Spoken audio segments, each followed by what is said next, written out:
अल्लाहु अकबर। हाथ कहां बांधा? सीने पर बांधा। क्यों बांधा? अब्दुल गफ्फार साहब, नमाज में हाथ कहां बांधना है? अब्दुल गफ्फार साहब ने हदीस पढ़ के सुनाई, अल्लाह के नबी सीने पर हाथ बांधते थे, आपने बराबर सीने पर हाथ बांधा। रुकू में गए, मौलवी साहब जब रुकू में जाएंगे तो पीठ कैसी होगी? मौलवी ने हदीस पढ़ के सुनाई, जब रुकू में जाए तो पीठ बिल्कुल बराबर होनी चाहिए, सर के लेवल के बराबर होनी चाहिए, न ऊंची होनी चाहिए न नीची होनी चाहिए। रुकू से उठा, समी अल्लाहु लिमन हमीदा रब्बना वलकल हम्दु हम्दन कसीरन तय्यबन मुबारकन फी। सजदे में गया, मौलवी साहब सजदा करते वक्त कौन कौन सी चीजें जमीन पर होनी चाहिए? मौलवी साहब ने हदीस पढ़ के सुनाई, अल्लाह के प्यारे नबी फरमाते हैं, उमिरतु अन अस्जुदा अला सबति आज़ुम, मुझे हुक्म दिया गया है कि सजदे के अंदर 7 हड्डियां जमीन पर होनी चाहिए। दोनों हाथ जमीन पर होना चाहिए, दोनों पैर का घुटना जमीन पर होना चाहिए, दोनों पैर का पंजा, पैर की जो हथेली है वो जमीन पर होनी चाहिए, और इसी तरीके से माथा और नाक, माथा और नाक दोनों एक में है। ये 7 चीजें सजदे में होनी चाहिए। नमाज में आप मुकम्मल हदीस को फॉलो करें। एक एक मसला पूछ रहे हैं मौलवी साहब। मस्जिद के बाहर निकले, दुकान पर गए, कस्टमर आया, हाजी साहब ये माल, ये कपड़ा, ये सामान कितने का देंगे? हाजी साहब कहते अल्लाह की कसम मुझे 100 का पड़ा है, तू 110 दे दे। वही हाजी साहब जो मस्जिद में नमाज का तरीका मौलवी साहब से हदीस की रोशनी में पूछ रहे थे, जब मार्केट में आए, जब बिजनेस करने आए, जब कारोबार करने आए, तो झूठी कसम खा करके अपने माल की गलत कीमत बता दी। ओ लोगों, तुमने ये क्यों समझ लिया कि इस्लाम तुम्हारे कारोबार पर अप्लाई नहीं होता? इस्लाम कारोबार से बाहर किसी चीज का नाम है। ओ लोगों, इस्लाम एक मुकम्मल साबिते हयात का नाम है, इस्लाम एक मुकम्मल लाइफ स्टाइल का नाम है। इस्लाम अगर आपको नमाज पढ़ने का तरीका बताता है तो इस्लाम आपको कारोबार करने का तरीका भी बताता है। जब आप बिजनेस करेंगे, कारोबार करें, अल्लाह के नबी ने फरमाया कि वहां झूठ नहीं बोलना है, वहां धोखाधड़ी नहीं करना है, वहां किसी हराम माल का बिजनेस नहीं करना है। कारोबार करने का भी आपको तरीका बताया गया। यह आयत सूरतुल बकरा की है, कुरान के दूसरे पारे की आयत। या अय्युहल्लज़ीना आमनू उदखुलू फिस्सिल्मि काफ़्फ़ा, ऐ ईमान वालो दाखिल हो जाओ, प्रवेश करो, एंट्री करो, फिस्सिल्मी इस्लाम के अंदर। या अय्युहल्लज़ीना आमनु उदखुलू फिस्सिल्मि काफ़्फ़ा, ऐ ईमान वालो तुम इस्लाम के अंदर पूरे के पूरे दाखिल हो जाओ। आप किसी मकान के अंदर दाखिल होते हैं, ऐसा तो नहीं होता कि आपका हाथ मकान के अंदर है और बाकी जिस्म बाहर है, ऐसा तो नहीं होता। आप ऐसा भी नहीं करते, किसी मकान के अंदर, किसी बिल्डिंग के अंदर आप दाखिल होते हैं, पैर बिल्डिंग के अंदर है और बाकी बॉडी बाहर है। आप जब भी किसी मकान में प्रवेश करते हैं, किसी घर में दाखिल होते हैं, तो पूरे के पूरे दाखिल होते हैं। अल्लाह रब्बुल आलमीन फरमा रहा है उदखुलू फिस्सिल्मि काफ़्फ़ा, ऐ ईमान वालो तुम इस्लाम के अंदर पूरे के पूरे दाखिल हो जाओ।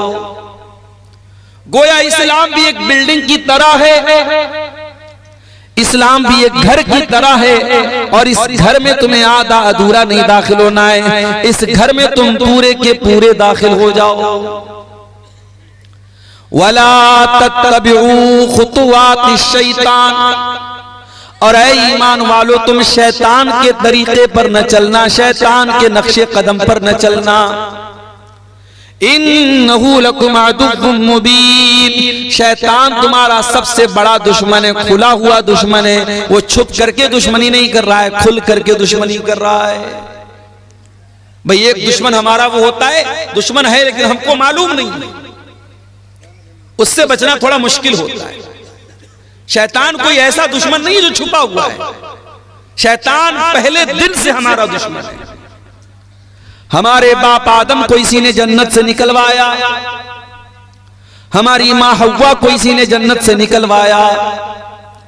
हमारे माँ बाप आदम और हव्वा को जिस पेड़ के करीब जाने से अल्लाह ने मना किया था, उस पेड़ को चखने पर इसने मजबूर तो नहीं कह सकते, यानी ऐसा उनको लालच दिलाया, ऐसा बहकाया कि उन्होंने उस पेड़ को खा लिया, उसके फल को खा लिया।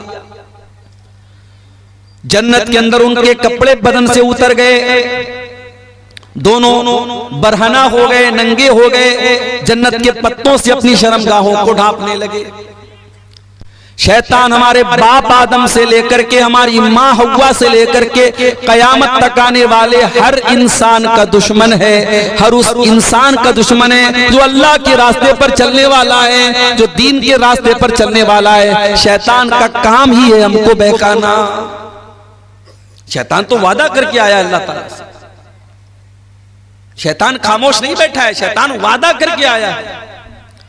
सुम्मा लातियन्नहुम मिन बैनि अयदीहिम व मिन खल्फिहिम व अन अयमानिहिम व अन शमाइलिहिम व ला तजिदु अक्सरहुम शाकिरीन।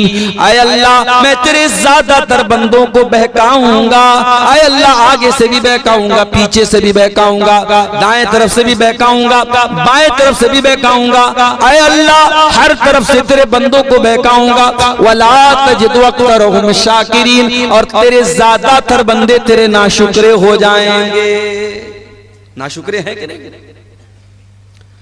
बड़े बड़े पढ़े लिखे लोग हैं, काबिल लोग हैं, वेल एजुकेटेड है, वेल क्वालिफाइड हैं, सूरज के आगे हाथ जोड़ रहे हैं, चांद की इबादत कर रहे हैं, पेड़ की इबादत कर रहे हैं, नदी के आगे हाथ जोड़ रहे हैं, सांड को देख करके, गाय को देख करके उसके आगे हाथ जोड़ रहे हैं, गाय का पेशाब पी रहे हैं, गाय का गोबर खा रहे हैं। आपके गुवाहाटी के अंदर औरत की शर्मगाह की मूर्त बनी, उसकी इबादत हो रही है, शर्मगाह की पूजा, शर्मगाह की इबादत हो रही है। इससे बढ़ करके अल्लाह ताला की नाशुक्री क्या होगी?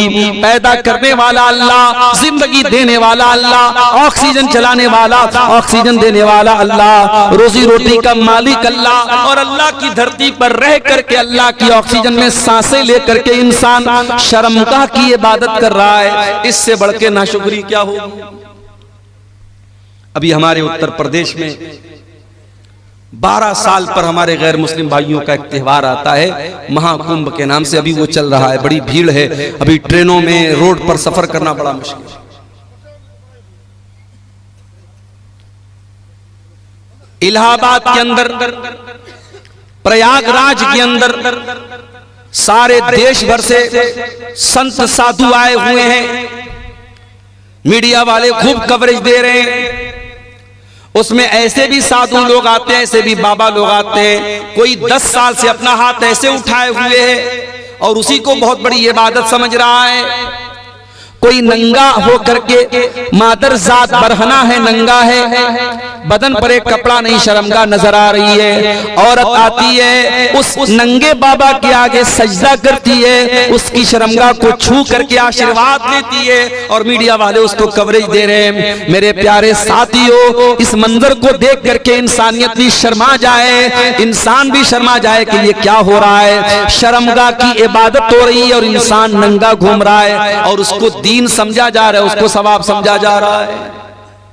ये सारे मनाजिर देखने के बाद क्या हमारे और आपके दिल में ये जज्बा पैदा नहीं होता कि ऐ अल्लाह, तेरा बहुत बड़ा करम और एहसान है कि तूने हमें मुसलमान बनाया है। हमारी औकात नहीं थी, हमारी हैसियत नहीं थी कि हम अपनी सूझबूझ से इस दीन को कबूल करते। बड़े बड़े दानिश्वर, बड़े बड़े पढ़े लिखे बुद्धिजीवी लोग इसी मुल्क में रहते हैं, इस्लाम कबूल नहीं कर रहे हैं, तौहीद कबूल नहीं कर रहे हैं। ऐ अल्लाह, हम इस बात की गारंटी कैसे ले सकते थे? ये तो तेरा करम है, तूने हमें मुसलमान बनाया है। कभी गौर करना मेरे प्यारे साथी, हमारे अंदर कोई सुरखाब का पर लगा हुआ? अल्लाह ने कौन सी ऐसी खास बात हमारे अंदर देखी, हमको मुसलमान बना दिया? ये बस उसका करम है, उसकी कृपा है, उसकी रहमत है, वरना हम किस लायक है मेरे प्यारे साथी। इसीलिए जन्नती जब जन्नत में जाएंगे तो क्या कहेंगे? वक़ालुल हम्दुलिल्लाहिल्लज़ी हदाना लिहाज़ा वमा कुन्ना लिनहतदिय लौला अन हदानल्लाह। आय अल्लाह, तेरा करम और तेरा शुक्र है, तूने हमको हिदायत की नेमत से नवाजा, इस्लाम की नेमत से नवाजा। आय अल्लाह, अगर तू हमको हिदायत न देता तो हमें ये हिदायत नहीं मिल सकती थी, हम इस हिदायत को नहीं पा सकते थे। आय अल्लाह, तेरा करम है कि तूने हमको हिदायत से नवाजा। ये अल्लाह का बहुत बड़ा एहसान है मेरे प्यारे साथी। इसीलिए पांचों टाइम की नमाज में हम बार बार अल्लाह ताला से क्या दुआ करते हैं? इहदिनस सिरातल मुस्तकीम। आय अल्लाह, तू सिराते मुस्तकीम पर हमको चलाना, अपने सीधे रास्ते पर चलाना, इस्लाम के ऊपर चलाना। सिरातल लज़ीना अनअमता अलैहिम। आय अल्लाह, उनके रास्ते पर चलाना जिनके ऊपर तेरा करम हुआ, तेरा इनाम हुआ। आय अल्लाह, नबियों के रास्ते पर चलाना। आय अल्लाह, सिद्दीकीन के रास्ते पर चलाना। आय अल्लाह, शुहदा के रास्ते पर चलाना। आय अल्लाह, सालिहीन के रास्ते पर चलाना। गैरिल मग़दूबि अलैहिम वलद्दाल्लीन। आय अल्लाह, उनके रास्ते पर तू न चलाना जिनके ऊपर तेरा गज़ब नाजिल हुआ, उनके रास्ते पर न चलाना जो भटक गए। आय अल्लाह, यहूद और नसारा के तरीके पर न चलाना। ये दुआ करते हैं हम सूरह फातिहा की शक्ल में, पांचों टाइम की नमाज में हर रकात में हम ये दुआ करते हैं। ये इतनी बड़ी नेमत है मेरे प्यारे साथियों इस्लाम, कि इस नेमत को हम बार बार अल्लाह से। इसीलिए कुरान में हमको ये दुआ सिखाई गई, रब्बना ला तुज़िग़ क़ुलूबना बअदा इज़ हदैतना व हब लना मिन लदुनका रहमह इन्नका अंतल वह्हाब।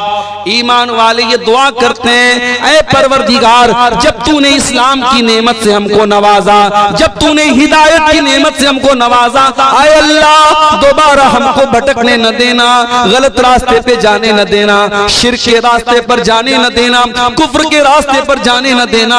आय अल्लाह, जब तूने हिदायत की नेमत से नवाजा तो फिर हमारे दिल की हिफाजत करना। इसी झारखंड की सरजमीन पर रांची बहुत मशहूर शहर है, झारखंड कैपिटल है आपके स्टेट की। नुसरत जहां नाम की एक लड़की, पांचों टाइम की नमाजी, रोजेदार, उलमा के बयान सुनने वाली, एक दीनी बैकग्राउंड, एक रिलीजियस बैकग्राउंड से ताल्लुक रखने वाली लड़की मुर्तद हो जाती है और नुसरत जहां से निशा सिंह बन जाती है। कभी आपने सोचा कि ये वाकयात क्यों हो रहे हैं? आपके लिए तो एक न्यूज है साहब, अखबार में खबर आ गई, हमने एक न्यूज की तरह, एक समाचार की तरह सुन लिया। माफ करना मेरे प्यारे भाइयों, अगर आपकी कौम की कोई लड़की निशा सिंह बन रही है नुसरत जहां से, तो पूरी कौम के लिए सोचने का मकाम है। पूरी कौम के चेहरे के ऊपर बहुत बड़ा थप्पड़ है कि आप अपने दीन की अहमियत भी अपनी कौम की बच्चियों को न बता सके। ओ साल में एक बार जलसा करा करके अपनी लड़कियों को दीन सुनाने वालों, तुम्हारी बेटियां अगर दीन की अहमियत को जानती, अगर इस्लाम की नेमत को जानती, तो कोई नुसरत जहां आज निशा सिंह न बनती। इस्लाम को जाना ही नहीं हमने, इस नेमत की कद्र कीमत को जानती अगर वो औरत, तो कभी मेरे प्यारे साथियों इस्लाम को छोड़ने की जुर्रत न करती। अरे इस्लाम तो वो नेमत है जिसको पाने के लिए सहाबे किराम ने सब कुछ कुर्बान कर दिया। इस्लाम तो इतनी बड़ी नेमत है। सुमैया बिन्त खय्यात को देखो, जवान बेटा सामने खड़ा हुआ है। अबू जहल कहता है, बूढ़ी माँ, ऐ सुमैया, तेरा जवान बेटा सामने खड़ा है, हम नहीं चाहते तुझे तेरे बेटे के सामने नंगा कर दे। ऐ सुमैया, तू इस्लाम को छोड़ दे वरना तेरे बेटे के सामने तुझे नंगा कर दे। सोचो मेरे भाइयों, एक माँ के लिए कितनी अज़ियत की बात है, उसके जवान बेटे के सामने उसको बरहना कर दिया जाए।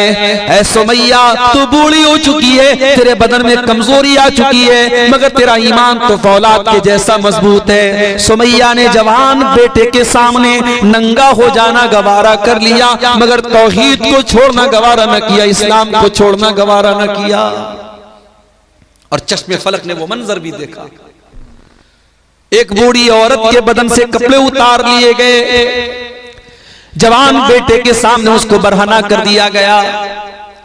इतने पर अबू जहल ने बस न किया, फिर कहा कि ये सुमैया, आखिरी मौका तुझे दे रहा हूं, इस्लाम को छोड़ दे वरना तुझे कत्ल कर दूंगा। बर्ची उठाया, सुमैया का इस्लाम को छोड़ने वाली थी, अबू जहल ने बर्ची उठाया और सुमैया की शर्मगाह के ऊपर दे मारा।